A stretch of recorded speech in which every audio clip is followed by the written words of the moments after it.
Chapter 23. They didn't speak much on the way back.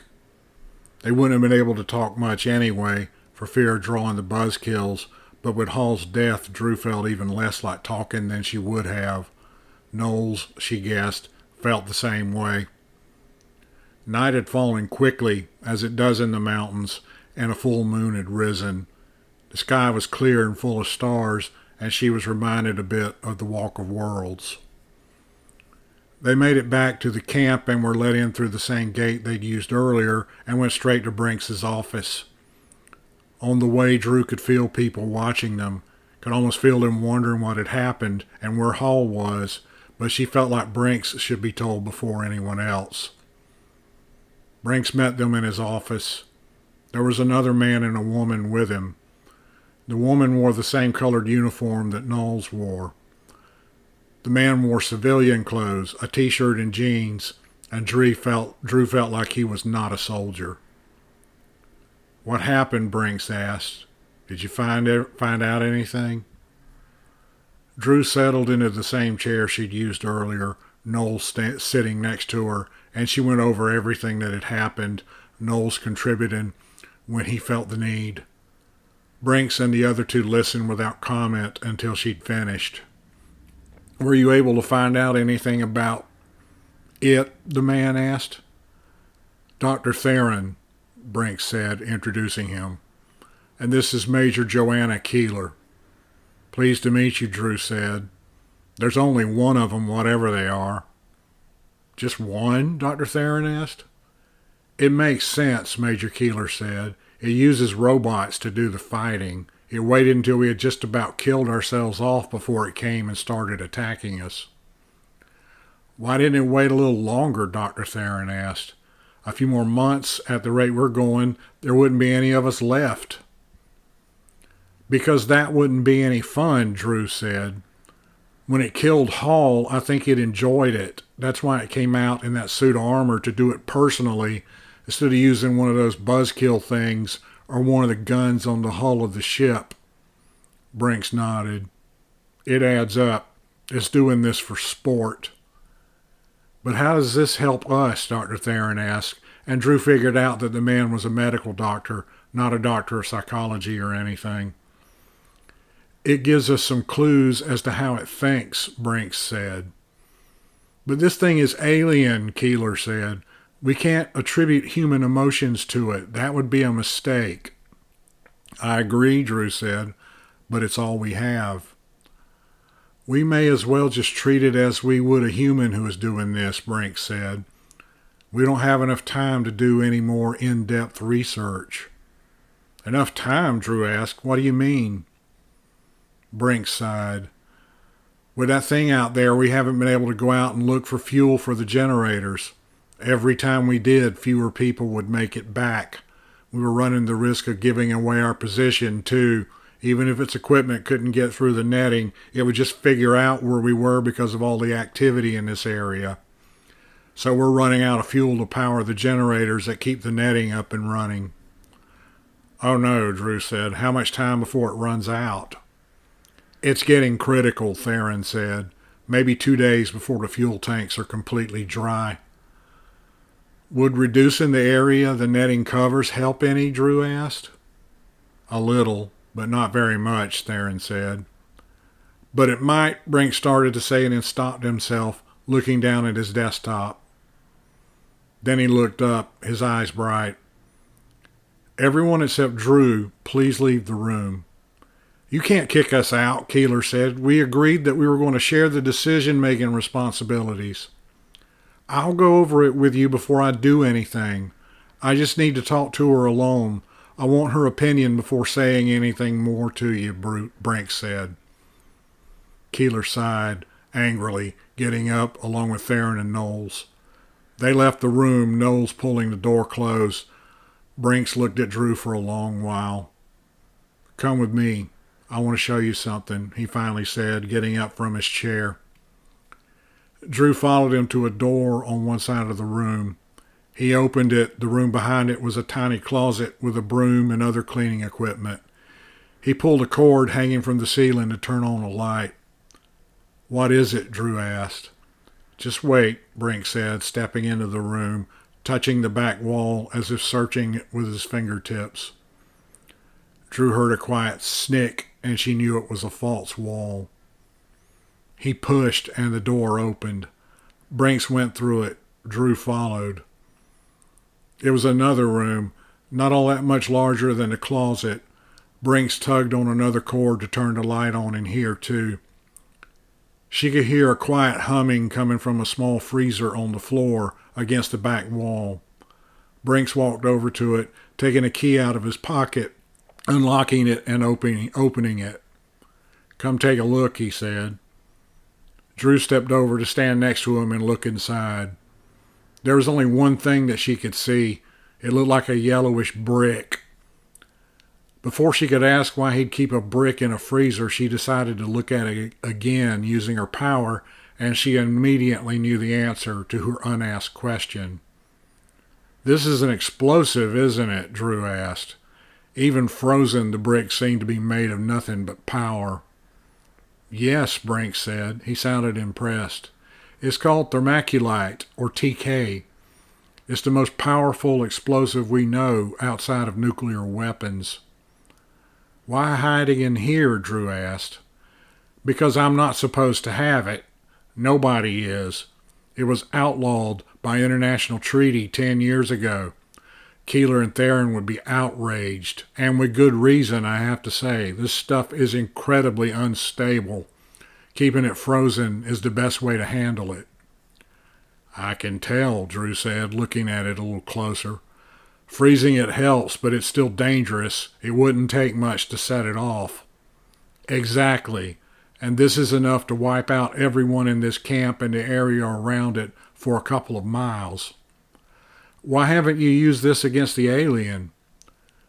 Because we can't get it to come out of that ship. As powerful as this stuff is, I don't know if it's enough to get through those shields.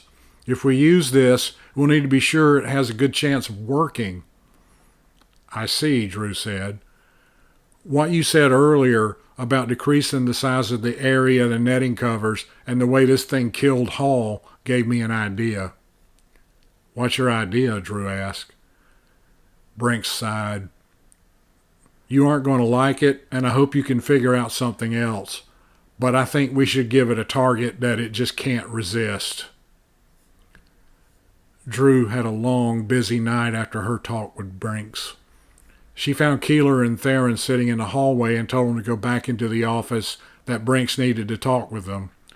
She waited a few moments, eavesdropping, and she heard shouting, and she knew that Brinks had told him about the thermaculite. Drew didn't have time to wait to see how the argument went, though. She went to find Knowles, who was near his tent. He was washing himself as best he could, with water in a basin, his shirt off, lying on a picnic table nearby. I need to talk to you, Drew said as he toweled off his chest and face. Okay, let's go in my tent.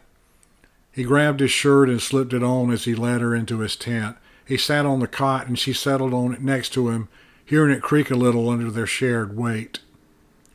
Brinks has a plan, Drew said. I don't like it, but I really can't come up with anything better. I need your help. What can I do? Knowles asked, running his fingers through his damp hair. We need volunteers, Drew said. That shouldn't be too hard, Knowles said. We need a lot of volunteers, Drew said, and they're probably all going to die. How many? 5,000, Drew said, and he sniffed. You'll have to turn people away, he said. Are you joking? Drew asked, and he smiled at her. I'll volunteer myself. You don't even know what you're volunteering for, Drew said, and you'll probably be killed. If it puts an end to this, I'd be glad to. It might not, Drew said. It's going to end, one way or another, really soon, Knowles said. What's a couple of days, one way or the other? Drew sighed. You might not die, she said. It may not happen. You don't sound all that certain about it, Knowles said. Actually, I am certain. You will die. No matter what else happened, everyone who volunteers is going to die. What are we going to be doing? We need to create a target that thing can't resist, something that will make it want to come out and destroy it personally, something too big to be taken out with the buzz kills. You want to put 5,000 people in one place, unprotected by the netting, so hopefully it'll come out in that suit thing and take us out? Why? Drew sighed again. Brinks has some explosive. Once it gets close enough, we can set it off. So, Hall shot that thing with armor-piercing rounds. This is really high explosive. TK. Knowles' eyes narrowed when he heard that, and she could hear his tired resignation change briefly to a white-hot anger before it changed back. He sighed too. Maybe that would do it. I guess there's only one way to know for sure. But you'll be hiding the explosive among yourselves. You won't be able to get clear before it goes off, Drew said. I guessed that, Knowles said, smiling. I don't like this, Drew said. Please be sure everyone who volunteers understands that it's suicide. You don't have to like it, Knowles said. It's our decision. Yeah, Drew said. Knowles reached over and touched her hand, holding it. She looked up and he was smiling again. What are you going to be doing during all this? He asked. I'll be at the ship. I'll be reporting back to Brinks, letting him know if it worked or not. Using your power? Yes, Drew said, since radios don't work all that well in the mountains. I wish we had more time. I'd like to know more about it. About you, Knowles said. Drew did something she'd never done before. She slipped over, closer to him, leaning over, touching his cheek, turning his face slightly, the freshly shaved whiskers on his cheek feeling like pinpoints under her fingertips. She looked at him for a moment before coming closer and kissing him. She'd never kissed anyone before, not like that. She could almost feel not warmth, but heat flowing from him to her, and she knew it was something he'd wanted to do, too. After a long moment, she pulled away, her cheeks flushing. I don't want you to die. You don't want anyone to die, Knowles said. Not even the alien. I can tell. You're one of the most gentle, caring people I've ever met. I try, Drew said. She got off the cot. Well, you need to start looking for your volunteers. Go see Brinks and he'll tell you what he wants you to do. Where are you going? I've got some preparations of my own to make. Oh, you'll probably never see me again, Knowles. Barry, Knowles said. Drew chuckled. Barry? That's your first name? Yeah, he grinned. It wouldn't be right for you to never know the first name of the first guy you'd ever kissed. How did Drew start to ask how he knew that, but he was busy gathering the rest of his uniform and his equipment. He'd changed in an instant, she knew, from the guy, Barry, that she liked, to Knowles, the soldier who had a job to do. Okay, we've all got a lot of work to do. Good luck. Good luck to us all, Knowles said. She left the tent after pausing to look at him a moment longer, then turning away before he could see her tears. She knew, as she turned to start with the next part of the plan, that those would probably be the last words he would ever speak to her.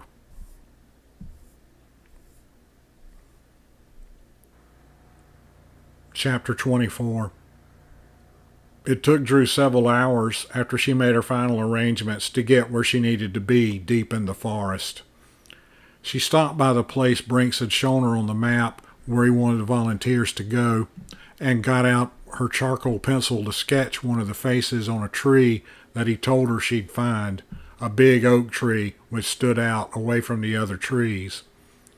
Then she moved on until she got into another place on the map, a place where she'd been before. The alien ship stretched out in the night in front of her and, as expected, she couldn't see it at all with her power. She could feel the life around her, the insects, some of them singing in the night, the birds roosting in the trees, a couple of deer and some rabbits out looking for food. They had all gotten used to this intruder on their territory, this huge piece of alien metal that came from the sky and settled here. If she tried, she could feel the scars, the damage the war had left on this world, There were places where nothing lived at all because of all the weapons that had been used, the ground and the water poisoned beyond recovery for a long time. She wondered what would happen if they managed to deal with the alien.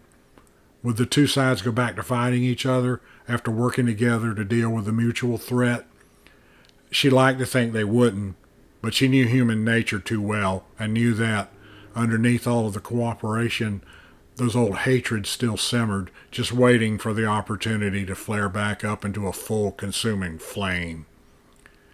She thought of Knowles and felt her face flush again. She closed her eyes and touched that small line of power that connected her to the image she'd drawn in the valley, and felt her eyes open on the tree where she'd sketched her face. She looked out over the area, wondering if she could see the volunteers yet. She knew they were close. She wondered if she'd see Knowles and couldn't decide if she wanted to or if she didn't want to. He was going to die tonight, of that she was certain. She felt something clamoring for her attention and changed her focus slightly, and the view of the valley changed into a view of Brinks, standing in the closet that led to the secret room where the freezer was. She left her image there, too, and told him to come into the room if he wanted to talk to her. "How's it going?" Brinks asked. "They haven't arrived in the valley yet," Drew said, "but they are close." "Anything happening at the ship?" "Nothing so far," she whispered. She could see now people coming into the valley. They weren't bothering with the netting this time. Brinks suspected that the alien wouldn't attack so many with a small buzzkill. Instead, it would wait until they settled somewhere so it could storm in and take them all out personally. At least that's what they were all hoping. Drew watched more people coming into the valley, setting up camp, and she could feel the box with the TK in it too, being carried in a backpack with other gear by Knowles. She didn't see Knowles, though she knew he was there somewhere. She did see Theron, who came over to the tree where Drew had her image. "I wouldn't believe it if I didn't see it for myself," he said. "You're facing the side of a tree." "It's part of what I do, Dr. Theron," Drew said. "Is everyone okay?" "Yes, everyone is fine." "They all understand that they will not survive, don't they?" Drew asked. "They understand all the details." "You have the detonator?" He held up a hand, showing her the metal box he was holding with a red button. The button was covered with a small plastic plate that he would need to flip up before pushing it to keep it from detonating accidentally. That's assuming, Drew thought, that something else didn't trigger the TK early. As it thawed, it became more and more unstable. "I'm sorry about all this," Drew said. "Don't be. If you hadn't come here, we would have had no chance at all." "You're all about to die," Drew said. "Everyone here knows that. We're more than happy to help eliminate this threat." "Okay," Drew said. "Wait." She heard a noise from the ship, and she watched as a buzzkill took off, emerging from a place near the middle of the ship. As she watched with her power, the shield flickered again to let the little flying machine through. She heard it turn and start its patrol. "Buzzkill just came out." "Those things are pretty sensitive sensors. It'll find us quickly," Theron said. He turned, watched the others setting up tents and tables, keeping up appearances. He turned back to Drew. "Good luck to us all." Theron then turned and walked back to where the camp was being set up. "Good luck," Drew whispered, and she could hear the buzzkill with the ears of her image at the camp now. It had found them. She heard, rather than saw, the machine as it found the camp and flew over. People in the camp dove for cover, even though it didn't attack. Instead, it circled a couple of times and then veered off, returning to the ship. Drew stood carefully, knowing it would detect her even though she had her own netting and generator if she made too much noise as the buzzkill approached. The field flickered again as it came back inside. After a couple of minutes, the door on the side of the ship slid open and that armored suit emerged. It just stood outside, and Drew braced herself as it launched itself, flying with a roaring like a jet. 2 buzzkills accompanied it, one on each side. It's on its way, Drew said, a bit sadly as the field flickered back on. It's flying. There are 2 buzzkills with it. Drew knew it wouldn't take too long for the alien to reach the valley. She spent the time she had studying the shield. She had wondered why it was such a wall against her power. She'd never seen anything like it, and it worried her. Something that could block her power completely didn't make her feel too confident about her future. If this thing had, even accidentally, created something that she couldn't get through, nothing would stop any of her enemies from doing the same thing. So she studied it, looking at it with both her regular eyes and her power, while she watched what was going on in the valley, too. To begin with, the shield was just this large oval of nothing in the middle of what she could see with her power. She stared, trying to fill in the details with that nothingness with what she could actually see with her plain sight. Drew's power was often at work when she wasn't thinking about it. She could feel it, though she didn't always know what it was doing. She felt it working now, and she could see details of that nothingness begin to appear. Getting there, she whispered to herself. She decided the problem wasn't that she couldn't get through the shield at all, but that it was completely alien to her. Once she'd figured it out, once her power had been exposed to it and analyzed it for a few minutes, it began to seem less strange. She could see the outlines of the ship now when she looked using her power. It was growing more and more distinct as her power found out how the shield worked and how to get through it. It's here, she heard Theron say, and she returned her focus to the valley. The 2 buzzkills swooped in, spraying bullets as the big suit of armor landed in the valley. The big gun emerged from the middle of its chest and it started firing, and she could hear it with her own ears as well as with her ears in the image she'd left in the valley. People were screaming, running, and the suit became the target of the dozens of soldiers there with their weapons. Bullets bounced off of it, not the same as when Hall's bullets hit the shield, which just seemed to absorb their forward momentum, but just bouncing off the hardened metal. One of the arms of the suit had another, smaller gun mounted on it, and it waved it around, targeting the soldiers and shooting them with deadly accuracy. The buzzkills circled the valley, shooting down any survivors, keeping people herded in the valley. The suit took a few more steps, and Drew could see the backpack that held the TK among other packs that held food and ammunition lying on the ground where Knowles had left it before he'd started firing at the suited alien. The suit was still a few feet away from the backpack, and they all wanted it to be right on top of it before setting it off. Theron was standing there, back to her, watching the carnage.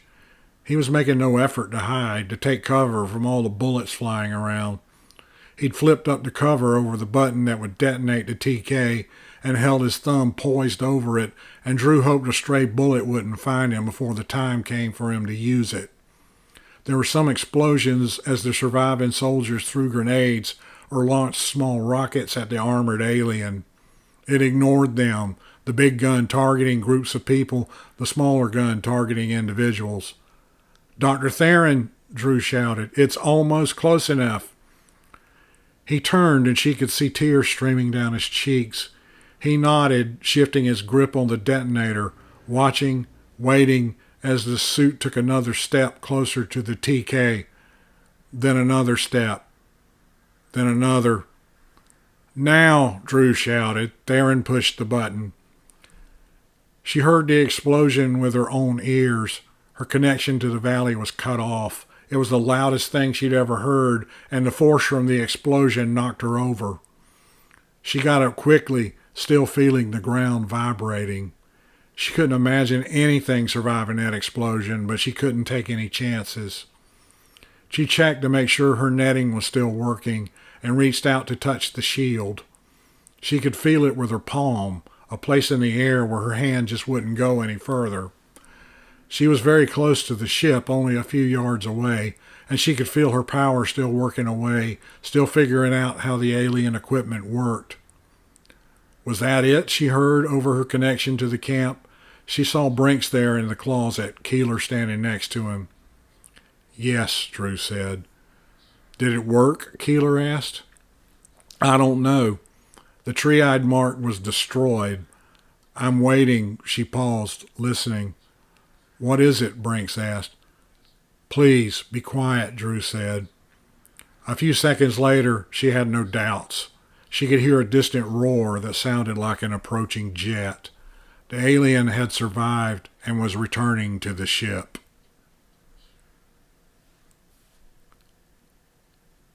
Drew stood up and made sure the netting covered her entirely. She leaned against the shield, thinking that if someone were to see her, she'd look like she was leaning really hard against nothing at all. Suddenly the shield was gone, and she fell towards the ship as she had planned, and she quickly rolled up until she was right against it. Then she laid there, making sure she was still covered with the netting, and the generator was still powering it as she heard the roaring of the jets begin to fade and then stop completely. The alien had landed. She could see it through the netting, standing there just a few feet away. The suit had been damaged. She could see cables and pipes dangling from it, and when it moved, the mechanism that controlled it whined like it was laboring against something that no longer worked. A purple fluid was leaking from a couple of the pipes. The buzzkills were nowhere to be seen, and Drew guessed the TK at least had managed to destroy them. He felt the field flicker back on, and she stood up and went to stand in front of the suit, reaching towards it with her power. She could feel the creature inside of it, see where power flowed through it, see where certain areas no longer received any power because of the damage. It was standing there, unmoving, not because it could see her, but because it had not had a chance to assess the damage that had been done until now. It could see her with its physical eyes, since the netting didn't actually make her invisible, but it didn't seem to be aware she was there, and she realized that if the thing did have eyes like a human, it didn't see in the same spectrum of light that people did. If she was invisible to its sensor, she was invisible to it, too. You know, you and I have the same problem, Drew said aloud. It apparently could hear her. It shifted in the suit slightly, and she could feel the attention of the creature inside, searching for her. We're invisible to each other, or we were, until now. Drew reached up, her hands trembling slightly, and lowered the netting that covered her head, and she could feel the creature seeing her then, focusing on her. It couldn't shoot her, though, because she was standing between the ship and it, and they were very close. It reached towards her with one of the arms, a claw-like hand emerging from the end, and Drew reached out with her power, gesturing, stopping the power that flowed down that arm. The arm froze, and she felt the creature inside of it begin to worry, wondering just who this person was. You studied them, didn't you? Drew went on. A long time. You watched these people nearly kill themselves off. You landed and started picking them off because it amuses you. Am I right? Did you bother to learn our language? I think you did. Drew felt it did understand her, and a voice emerged from a hidden speaker in the chest, a voice that was artificial, she knew, but still spoke words she understood. You do not deserve this world, it said. It's still their world, and that's not your decision to make, Drew said. She shut off the power and went to the rest of the suit, leaving it standing there, helpless. She found the control that popped it open, and it split down the middle, opening, showing the creature sitting inside of it. The creature was larger than a human. It was purplish, wearing some sort of shiny material over its body. It had huge eyes, 4 of them, dark and multi-layered, and she knew she was right about its vision. It didn't see in the same spectrum human eyes saw in. It had 2 arms, 1 on each side, and 3 legs that looked to be uselessly shriveled. She didn't think that was because of the damage, but because they simply weren't used all that often. Drew thought about Knowles and Hall and Theron and the others who had died fighting this creature, and she started disconnecting the cables that connected it to the suit with her power. You need these, don't you? You can't survive out here without help." It couldn't speak anymore, but she could feel its helpless rage, and for a moment she felt sorry for it. She could feel it beginning to die as she removed the last of the tubing that connected it to the suit. "I don't kill unless I have no choice at all," Drew said, "but I'm not going to shed any tears over you." The thing struggled, trying to twist away from the invisible force she was using to hold it in place, and she held it until it stopped moving completely. She felt the life leave it. She stood there, releasing it now, and stepped out of the netting. She was covered with sweat. She reached into the depths of the ship, looking for the switch that would open the door. She found it, and the section nearest to her slid open. She stood there, again checking to be sure nothing else was inside, and stepped through the door into the alien ship. Drew told Brinks over her connection to his office that the alien was dead and made her way back to the camp. It was late night, the moon disappearing behind a mountain. As she walked, Drew could hear crickets and night birds singing. She passed near the valley where the TK had done its damage and thought about taking a look, but then decided it wouldn't be a good idea. She wanted to remember Knowles, Theron, and the others she'd seen as they were, alive and well. She didn't want to see their mangled bodies. It didn't take long for her to make it back to camp, since she didn't have to hide from buzzkills anymore. The gate was open, a mismatched pair of soldiers that she didn't know guarding it. When they saw her, they stepped aside, gesturing that she could come on in. Drew entered the camp and felt thousands of eyes on her. Everyone in the place, she felt, was awake. She heard someone start clapping, then someone else, and it spread. There was a spattering of cheers that grew louder as more voices joined it.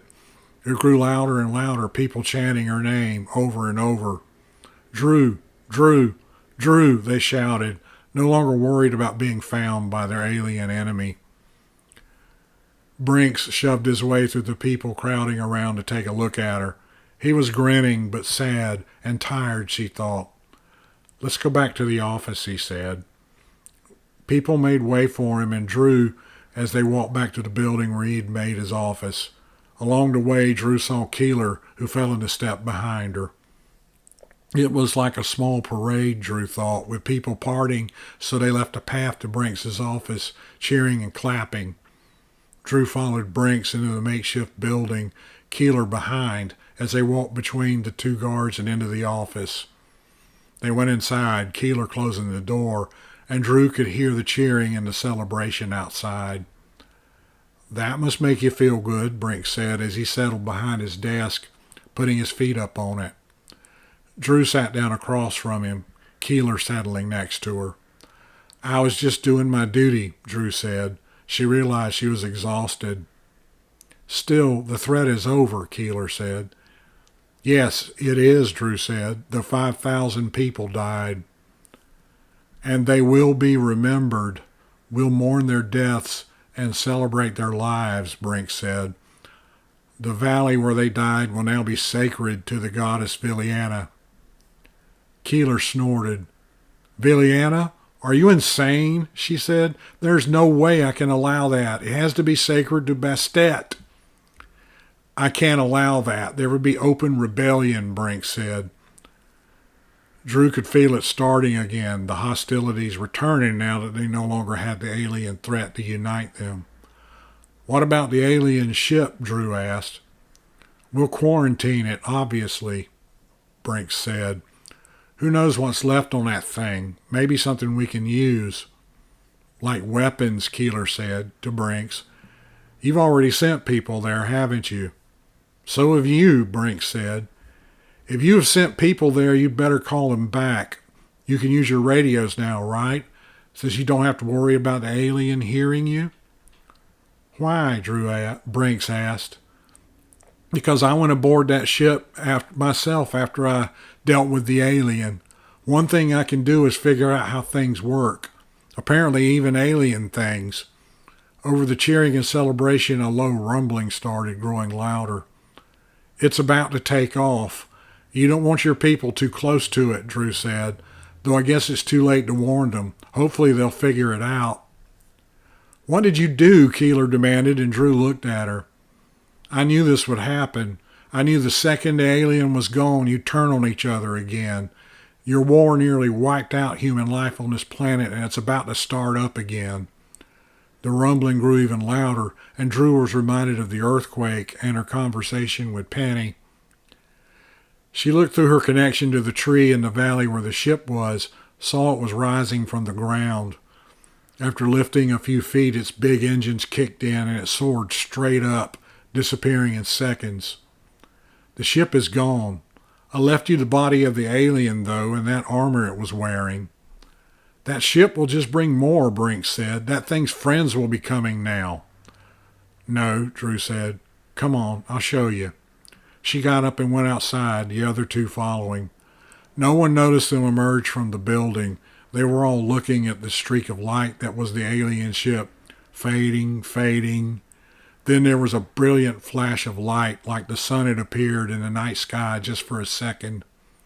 I set it to blow itself up once it was far enough away, Drew said. She turned to look at Brinks and Keeler.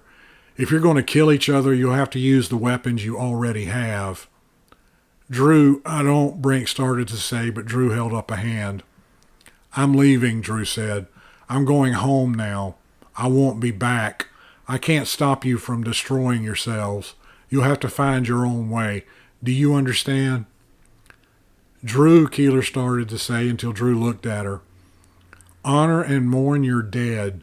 Forget about your gods and goddesses and just remember the people who died in that valley so you would get another chance to end this war. Don't make it be for nothing. That's all I have to say to any of you. Goodbye. Drew turned and started walking towards the gate. The path between the people and the crowd was still there, but they were all silent now, most of them watching the spreading cloud of vapor that was once the alien ship in the sky. No one dared to try to stop her. Chapter 25. For the first time, Drew paid almost no attention to her surroundings as she made her way back to Margincourt. She was tired and sad. She thought about Knowles, how they'd met, how he smiled, how he smelled, how it felt when she'd kissed him. She really should be thinking about James, she decided. James obviously liked her. She had no idea why it took her so long to figure this out. And he was nice. He had power of his own, just not as much as hers. She'd known him for years. But he had something, an innocence that seemed to keep her from wanting to explore her options with him. Knowles didn't have that.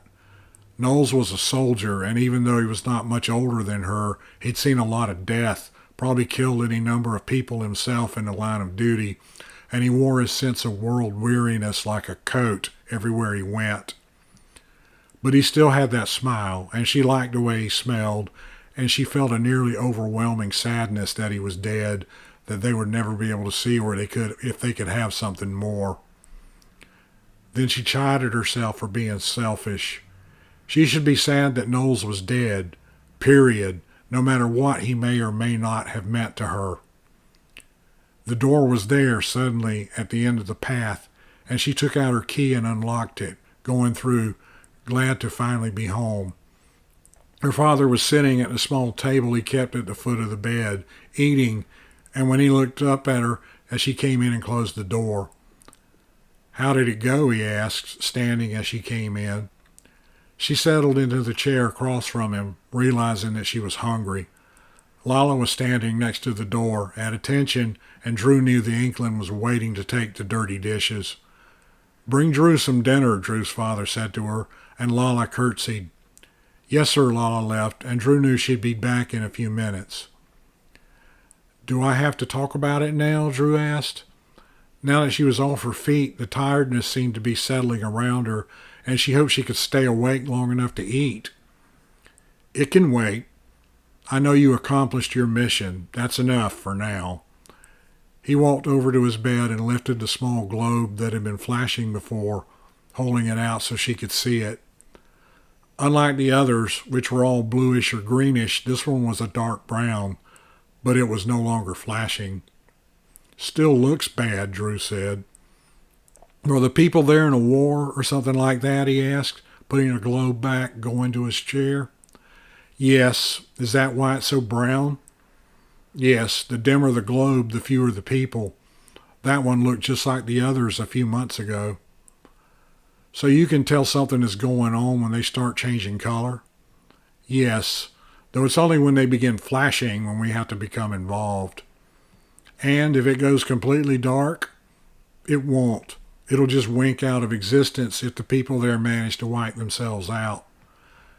How does that work? There's a paper about it in one of the books in the library. I suggest you hunt it down and read it for yourself. Drew sighed. Did you find Penny? She asked. No, he also sighed, and she knew he was deeply concerned about Penny and wanted desperately to find him. What happened? Did you lose the trail? Drew asked. No, just the opposite, actually. There were too many trails. It was like he'd been everywhere. Really? Drew asked. I've never encountered anything like it. It was like he crossed and recrossed his path over and over again, thousands of times. I couldn't figure out which one was actually his, or maybe they all were. What? Drew asked. He shrugged. I'm just babbling. However, I do think I managed to find this approaching threat he mentioned to you. So he wasn't lying about that, Drew said, feeling relieved in spite of herself. No, it's still very far away.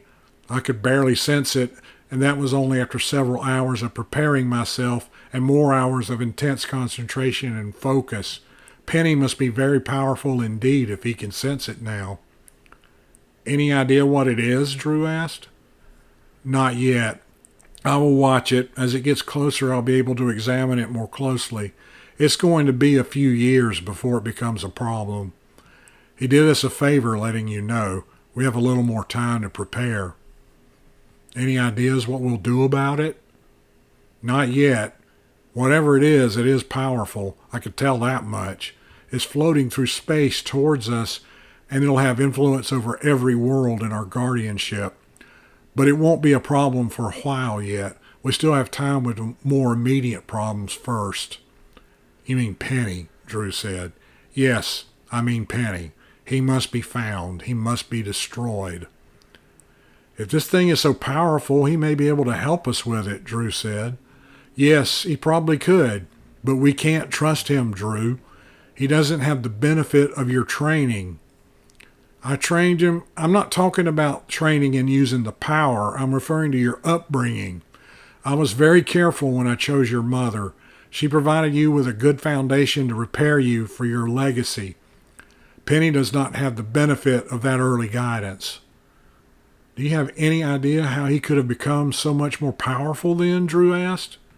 No, but there's something else. I suspect Penny is somehow involved with the conspiracy with the Inklings and the Orthosaur. Are you sure? Drew asked.